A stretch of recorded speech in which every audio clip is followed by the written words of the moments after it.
Hari ini, mari kita luangkan waktu untuk merenungkan firman Tuhan bersama, dengan khotbah berjudul, Terang dari Timur. Alkitab dan para nabi telah menubuatkan bahwa pada akhir zaman, kita harus bertemu dengan Tuhan yang muncul dari timur.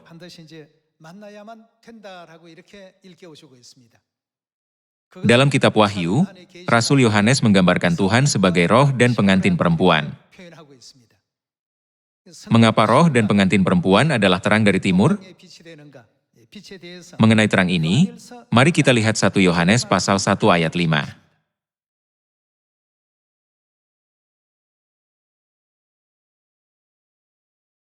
Pasal 1 ayat 5. Dan inilah berita yang telah kami dengar dari Dia dan yang kami sampaikan kepada kamu. Allah adalah, dan siapakah Dia? Allah adalah terang dan di dalam Dia sama sekali tidak ada kegelapan. Jika kita katakan bahwa kita beroleh persekutuan dengan Dia, namun kita hidup di dalam kegelapan, kita berdusta dan kita tidak melakukan kebenaran. Ayat 7. Tetapi jika kita hidup di dalam terang sama seperti Dia ada di dalam terang, maka kita beroleh persekutuan seorang dengan yang lain, dan darah Yesus, anaknya itu, menyucikan kita daripada segala dosa. Melihat kitab 1 Yohanes pasal 1 ayat 5, siapa yang dikatakan di sini sebagai terang? Ada tertulis bahwa Tuhan adalah terang. Sekarang mari kita lihat kitab Yesaya pasal 9 ayat 1 bersama-sama.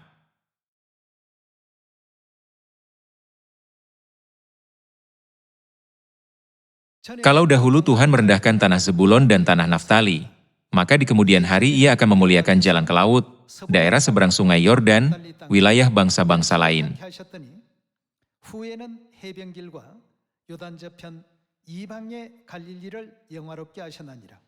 Bangsa yang berjalan di dalam kegelapan telah melihat, apa yang telah mereka lihat? Terang yang besar. Mereka yang diam di negeri kekelaman, atasnya terang telah bersinar. 700 tahun sebelum Yesus datang ke bumi ini, Nabi Yesaya menubuatkan bahwa Kristus akan bekerja di Galilea. Dia akan memuliakan wilayah bangsa-bangsa lain, yaitu Galilea. Bangsa yang berjalan di dalam kegelapan telah melihat terang yang besar. Mengenai Yesus melaksanakan pekerjaan Injilnya di Galilea, Nabi Yesaya menggambarkan bahwa mereka telah melihat terang yang besar. Mari kita beralih ke pasal 9 ayat 5. Sebab seorang anak telah lahir untuk kita, seorang putra telah diberikan untuk kita. Lambang pemerintahan ada di atas bahunya, dan namanya disebutkan orang, penasihat ajaib, Allah yang perkasa. Dan siapakah Dia? Bapa yang kekal. Siapa yang dapat dipanggil kita sebagai Bapa? Hanya Tuhan. Alkitab mengatakan bahwa Tuhan Bapa Yehova akan datang ke bumi ini sebagai seorang anak, sebagai seorang putra. Dan di mana Dia melakukan pekerjaan Injilnya ketika Dia datang? Itu adalah Galilea. Oleh karena itu, apa yang telah dilihat orang-orang yang berjalan dalam kegelapan? Mereka telah melihat terang yang besar. Menurut 1 Yohanes pasal 1 ayat 5, siapa yang disebut sebagai terang? Dikatakan, Allah adalah terang. Dengan cara ini, Tuhan datang ke bumi ini dan menyampaikan Injil, menghilangkan pola pikir duniawi, pemikiran duniawi, dan ajaran-ajaran yang telah salah diajari oleh orang-orang di dunia. Dia telah mengganti semuanya dengan ajaran sorgawi. Bukankah ini sebabnya kita dapat memiliki harapan akan kerajaan sorga, berkat hidup yang kekal, dan iman kepada kerajaan Tuhan? Semua ajaran ini diungkapkan dengan perkataan, mereka telah melihat terang yang besar. Mari kita lihat Yohanes pasal 12. Yohanes pasal 12 ayat 35. Kata Yesus kepada mereka, hanya sedikit waktu lagi terang ada di antara kamu. Selama terang itu ada padamu, percayalah kepadanya, supaya kegelapan jangan menguasai kamu. Barang siapa berjalan dalam kegelapan, ia tidak tahu kemana ia pergi. Percayalah kepada. Apa yang harus kita percayai? Percayalah kepada terang itu, selama terang itu ada padamu, supaya kamu menjadi anak-anak terang. Bagaimana Alkitab menggambarkan jangka waktu ketika Yesus Kristus ada di bumi ini? Hal ini telah digambarkan bahwa terang itu ada padamu. Difirmankan, selama terang itu ada padamu, percayalah kepadanya, supaya kegelapan jangan menguasai kamu. Yesus telah dilahirkan dalam tubuh, di Betlehem, Israel, dan tinggal di Galilea, menyampaikan firman kebenaran untuk keselamatan umat manusia.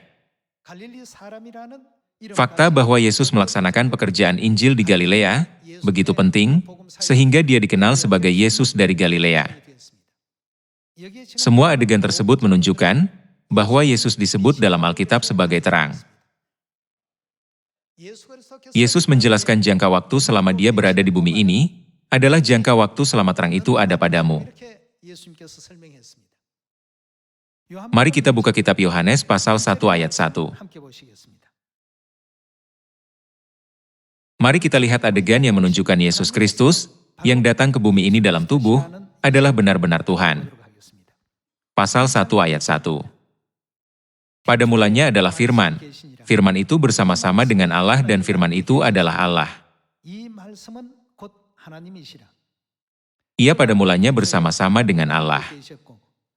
Segala sesuatu dijadikan oleh Dia dan tanpa Dia tidak ada suatu pun yang telah jadi dari segala yang telah dijadikan. Dalam Dia ada hidup dan hidup itu adalah, apakah kehidupan itu? Itu adalah terang manusia. Ayat 5. Terang itu bercahaya di dalam kegelapan dan kegelapan itu, apa yang tidak dilakukan kegelapan? Itu tidak menguasainya. Tuhan, yang adalah terang, datang ke bumi ini dan menyampaikan firman kebenaran kepada umat manusia, menyadarkan mereka akan jalan yang harus diikuti untuk memasuki kerajaan sorga. Namun, mereka yang ada di dalam kegelapan, mendengar firman-Nya tetapi tidak memahaminya. Di sini, firman, terang itu bercahaya di dalam kegelapan. Bukankah terang ini mengacu pada Kristus? Mari kita lanjutkan dengan ayat 6. Datanglah seorang yang diutus Allah, namanya Yohanes. Ia datang sebagai saksi untuk memberi kesaksian tentang terang itu. Bukankah Yohanes Pembaptis berperan sebagai Elia untuk bersaksi tentang Yesus Kristus? Alkitab menyatakan bahwa Yohanes Pembaptis datang sebagai saksi untuk memberi kesaksian tentang terang. Mari kita lanjutkan menyelidiki firman ini dengan membuka ayat 7. Ia datang sebagai saksi untuk memberi kesaksian tentang terang itu, supaya oleh Dia semua orang. Apa yang terjadi pada mereka terhadap terang itu? Menjadi percaya. Mereka menjadi percaya kepada terang itu. Ayat 8. Ia bukan terang itu, tetapi ia harus memberi kesaksian tentang terang itu. Terang yang sesungguhnya, yang menerangi setiap orang, sedang datang ke dalam dunia. Ia telah ada di dalam dunia dan dunia dijadikan olehnya, tetapi dunia tidak mengenalnya. Ia datang kepada milik kepunyaannya, tetapi orang-orang kepunyaannya itu tidak menerimanya. Tetapi semua orang yang menerimanya diberinya kuasa supaya menjadi anak-anak Allah, yaitu mereka yang percaya dalam namanya. Orang-orang yang diperanakan bukan dari darah atau dari daging, bukan pula secara jasmani oleh keinginan seorang laki-laki, melainkan dari Allah. Firman itu telah menjadi manusia. Dalam pasal 1 ayat 1, dikatakan bahwa firman itu adalah Tuhan. Artinya, Tuhan itu telah menjadi manusia dan diam di antara kita, dan kita telah melihat kemuliaannya, yaitu kemuliaan yang diberikan kepadanya sebagai anak tunggal Bapa, penuh kasih karunia dan kebenaran. Siapakah anak tunggal itu? Itu adalah Yesus. Pada mulanya adalah firman, dan firman itu adalah Tuhan. Firman itu menjadi manusia dan diam di antara kita. Kita telah melihat kemuliaannya, dan siapakah Dia? Dia adalah Yesus Kristus, anak tunggal. Mengenai Yesus, Rasul Yohanes menyatakan dalam Yohanes pasal 1 bahwa Dia adalah terang, terang yang sesungguhnya. Oleh karena itu, apa yang juga dikatakan dalam 1 Yohanes pasal 1 ayat 5 tentang siapakah Tuhan itu menggambarkan Dia sebagai terang. Oleh terang ini, apa yang mundur? Kegelapannya mundur. Apakah tindakan kita benar atau salah? Atau apakah kebenaran yang kita ikuti itu benar atau salah? Semua perbedaan ini hanya dapat dibuat ketika Tuhan, yang adalah terang, ada di bumi ini. Hanya ketika Tuhan hadir, mereka yang telah menerima ajarannya dapat memberitakan terang ini ke dunia kegelapan. Dapatkah kegelapan dikalahkan oleh kekuatan jasmani yang besar di dunia? Tidak, kegelapan tidak dapat dikalahkan dengan cara ini. Bahkan jika orang dengan suara paling keras di dunia berteriak, "Enyahlah," kegelapan tidak akan pernah mundur. Bahkan jika banyak uang ditawarkan, kegelapan tidak mundur. Itu tidak mundur bahkan ketika diancam. Namun, kegelapan tidak berani bergerak, bahkan di depan terang sekecil apapun. Ketika ada terang, kegelapan pasti akan mundur. Lalu, sebagai apakah Tuhan telah disaksikan? Dia disaksikan sebagai terang. Jika hanya ada satu cara untuk mengalahkan semua kegelapan di dunia, apalagi selain memancarkan terang ini, itulah sebabnya Yesus berkata kepada kita, "Jadilah saksiku di Samaria dan sampai ke ujung bumi," dan menjadikan kita anak-anak terang dan anak-anak siang, bukan?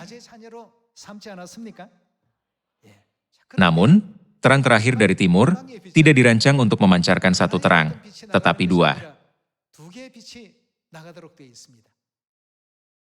Mari kita lihat Wahyu pasal 22.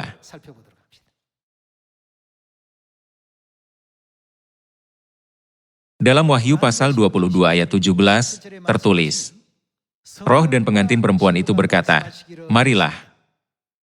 Roh di sini di dalam Alkitab adalah Tuhan yang memerintahkan kita untuk membaptis orang dalam nama Bapa dan Anak dan Roh Kudus dalam Matius pasal 28 ayat 19. Dia adalah Tritunggal, yakni Bapa, Anak, dan Roh Kudus.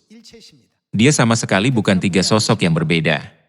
Roh dan pengantin perempuan itu berkata, Tuhan Bapa dan Tuhan Ibu, yang adalah pengantin perempuan dari Bapa kita, berfirman, "Marilah," dan barang siapa yang mendengarnya, hendaklah ia berkata, "Marilah." Dan barang siapa yang haus, hendaklah ia datang.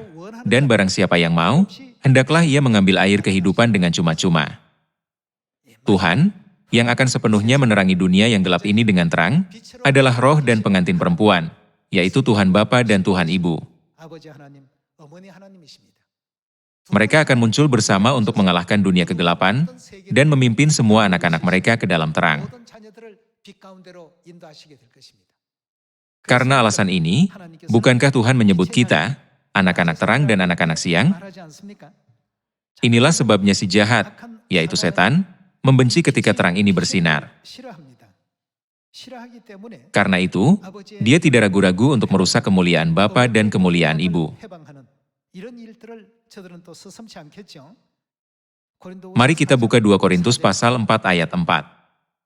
2 Korintus pasal 4 ayat 4. Yaitu orang-orang yang tidak percaya, yang pikirannya telah dibutakan. Siapakah yang membutakan pikiran orang-orang? Oleh ilah zaman ini.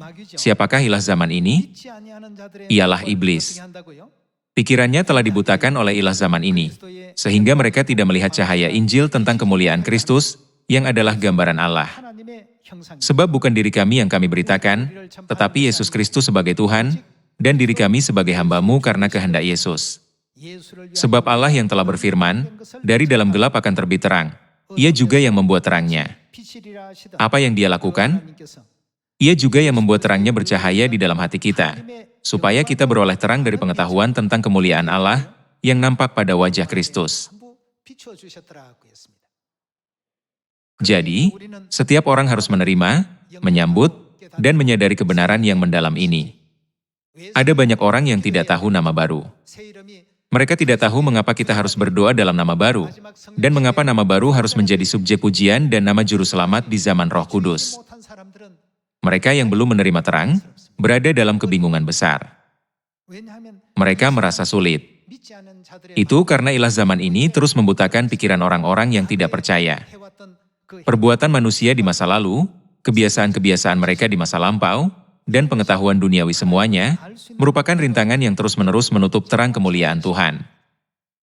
Sekitar 2000 tahun yang lalu, ketika Yesus datang ke bumi ini, Dia menyatakan, "Aku dan Bapa adalah satu." Seperti yang dituliskan dalam Yohanes pasal 10 ayat 30. Orang-orang Yahudi, orang-orang Farisi, para ahli Taurat, dan para imam, orang-orang yang mengaku percaya kepada Tuhan, berada di garis depan dalam melempari Yesus dengan batu, dengan mengatakan bahwa Yesus telah menghujat Tuhan, karena mengaku bahwa dia adalah Tuhan sendiri.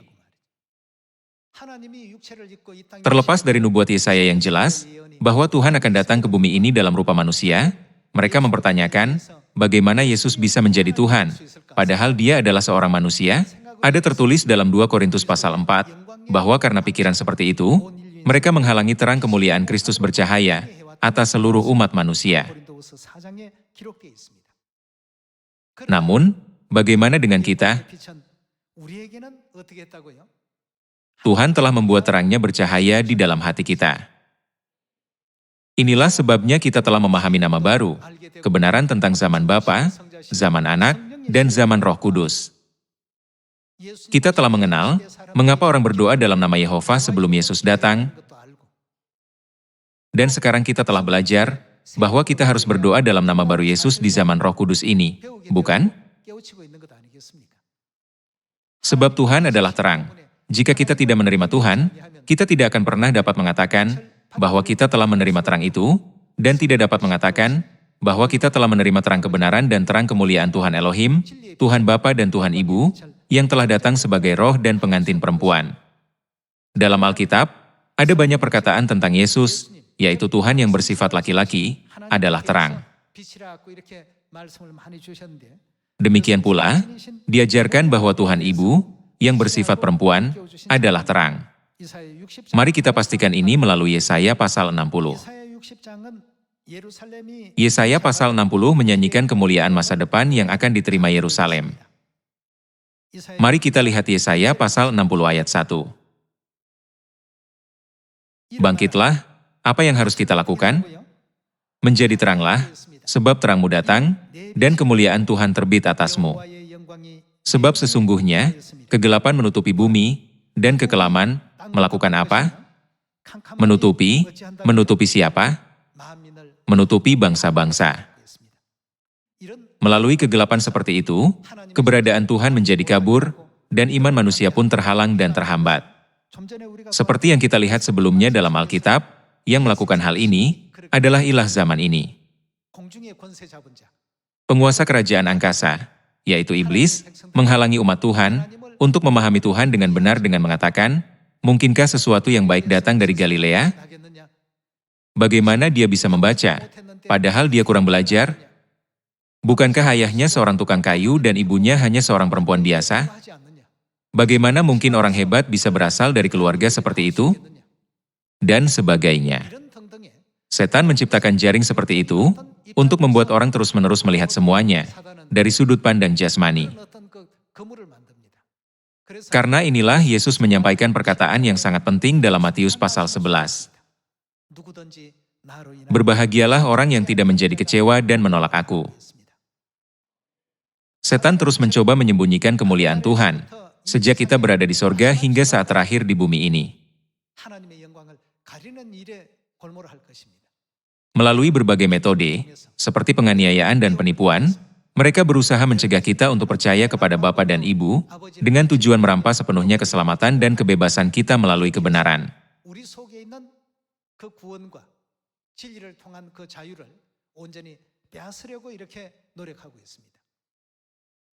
Karena kita hidup di dunia fisik, indera kita sangat peka terhadapnya, hanya berfokus pada apa yang nyata.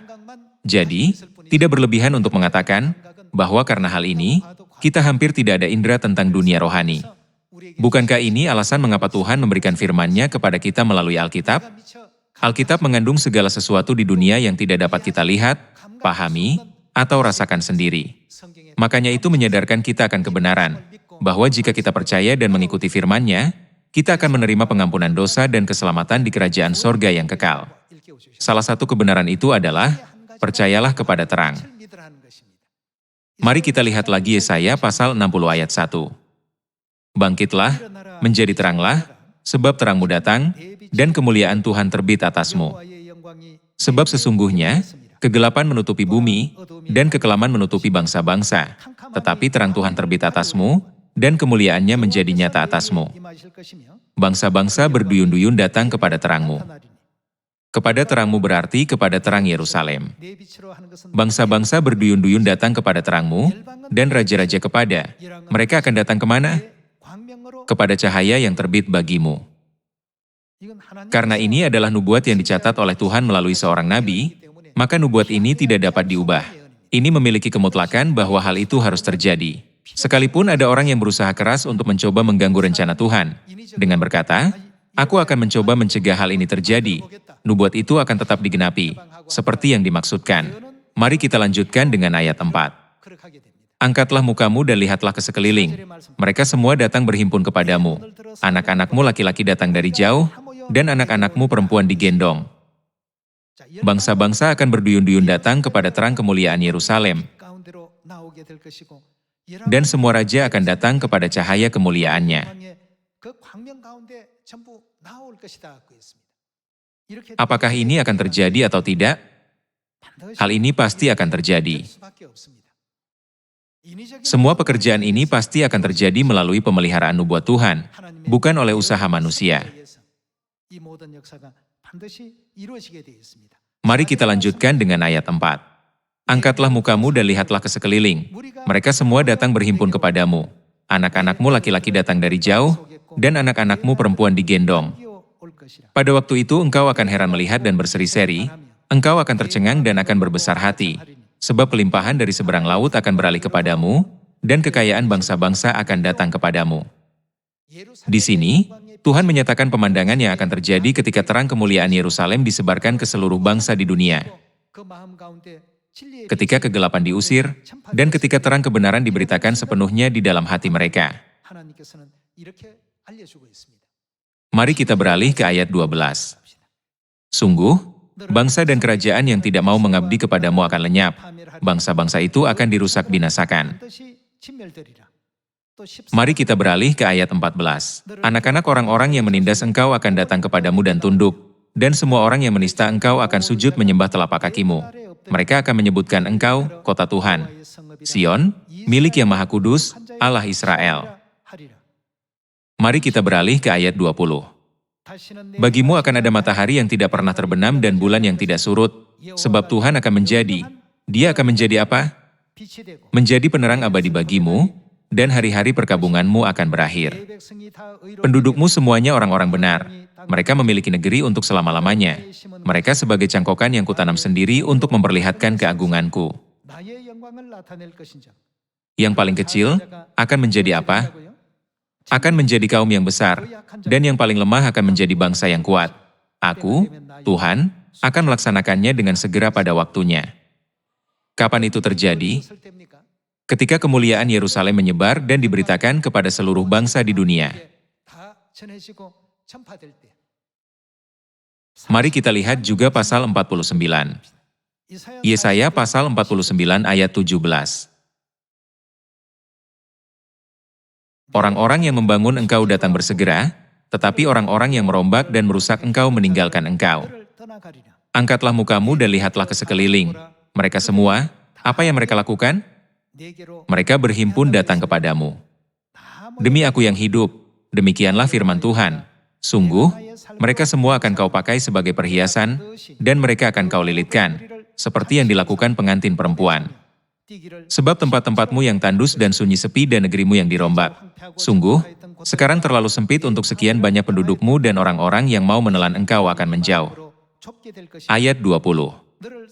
Malahan, anak-anakmu yang kau sangka hilang akan berkata kepadamu, tempat itu terlalu sempit bagiku, menyisihlah, supaya aku dapat diam di situ. Maka engkau akan berkata dalam hatimu, siapakah yang telah melahirkan sekaliannya ini bagiku? Bukankah aku bulus dan mandul, diangkut ke dalam pembuangan dan disingkirkan? Tetapi anak-anak ini, siapakah yang membesarkan mereka? Sesungguhnya, aku tertinggal seorang diri, tetapi mereka ini, dari manakah datangnya? Ayat 22. Beginilah firman Tuhan Allah, lihat, aku akan mengangkat tanganku sebagai tanda untuk bangsa-bangsa dan memasang panji-panjiku untuk suku-suku bangsa. Maka mereka akan menggendong anak-anakmu laki-laki dan anak-anakmu perempuan akan didukung di atas bahunya. Maka raja-raja akan menjadi pengasuhmu dan permaisuri-permaisuri mereka menjadi inangmu. Mereka akan sujud kepadamu dengan mukanya sampai ke tanah dan akan menjilat debu kakimu. Maka engkau akan mengetahui bahwa akulah Tuhan, dan bahwa orang-orang yang menanti-nantikan aku tidak akan mendapat malu. Semua nubuat yang muncul dalam Yesaya pasal 60 dan 49 merupakan hal-hal yang akan terjadi ketika kemuliaan Yerusalem dinyatakan di seluruh dunia dan terang kemuliaannya dipancarkan. Kalau begitu, mari kita lihat siapa yang dimaksud Yerusalem dengan membuka Galatia pasal 4 ayat 26.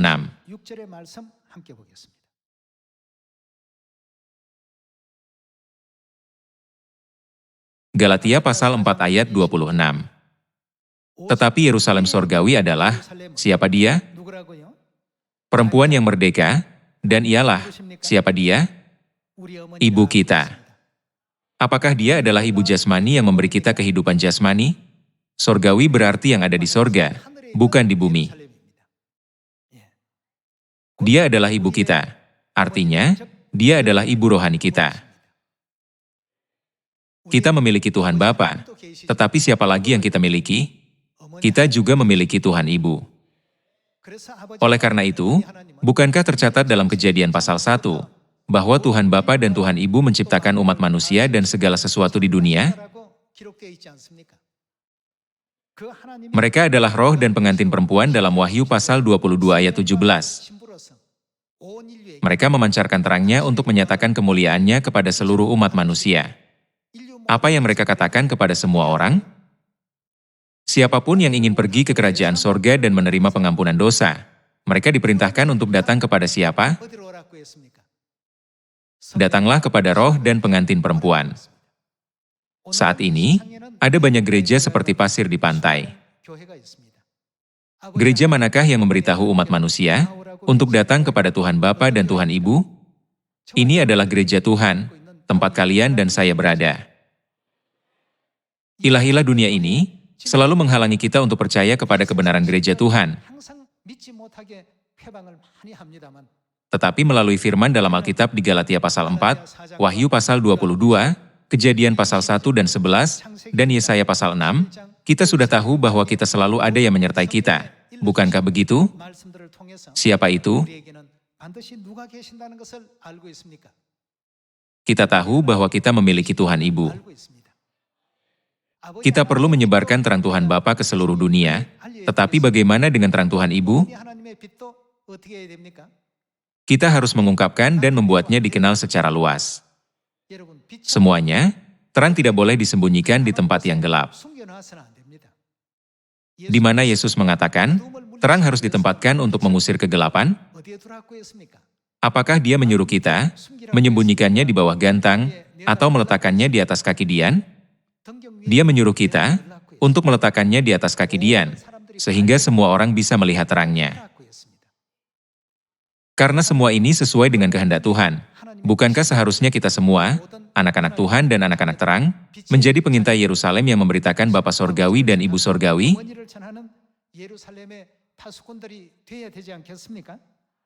Mari kita lihat adegan itu juga. Mari kita buka Yesaya pasal 62 ayat 6.